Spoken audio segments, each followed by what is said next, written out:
Now, when I read the report, I also saw that the Blandin Foundation had written its own critique of the report. So I purposely didn't read the Blandin Foundation's critique, and I read the report front to back myself and made my notes. Then I read the Blandin report, the Blandin group's critique of it, and I said, wow, it's almost identical. So please read that if you haven't already done it, and that reflects my views almost 100%. The only, and I even agree with and the Blandin group's critique also discusses the goals that have been established. Bottom line on all those goals is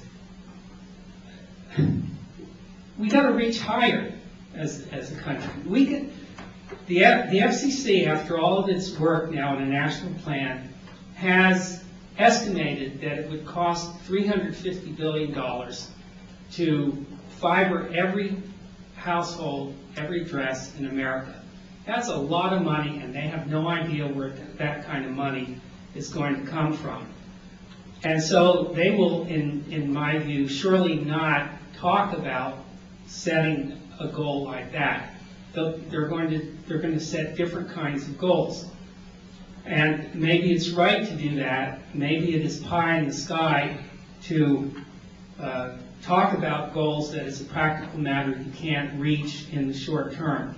But if you don't do that, if you don't set realistic goals, what you will find will be that we are not asking the right question. We are not going to be, in 5 and 10 years and 15 years, the great nation that we all expect us to be, that we're used to being.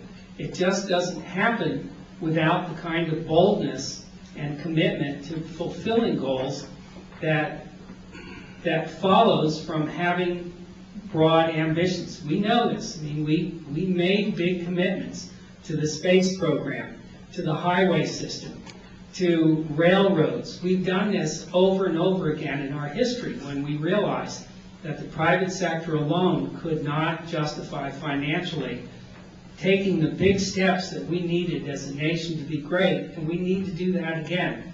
We need to find the courage and boldness to say, if we're going to be a great nation, we need big goals. And then we need concerted, bold action to get to them. I think we can't find $350 billion if we could understand how important that is going to be to our healthcare network, to our transportation network, to our environmental network, to our energy, to every part of our life as a country. A commitment of that kind will pay dividends that we can estimate, and we will surely underestimate it, because there will be so many different opportunities that arise as arose on top of the platform that electricity created for our country. So I'm going to get off my